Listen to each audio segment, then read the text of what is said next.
Hey friends, if you wish to enable and disable text prediction on your Windows 11 computer, then please watch this video. I will guide you through the process.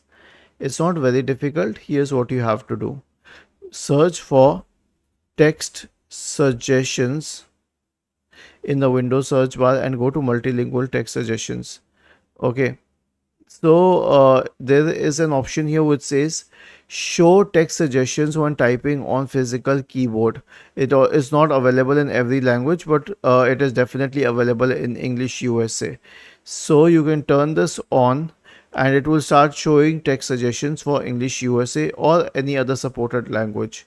Okay, now in the next one it says multilingual text suggestions. So if you turn this on, it will show the text suggestions based on your language preferences, which have to be set separately. But this is not required. The first one is enough for text suggestions. Was this helpful? If yes, then please subscribe to the channel. If not, then let us know in the comment section of the video on how we could help you further. Thank you for watching this video and have a nice day.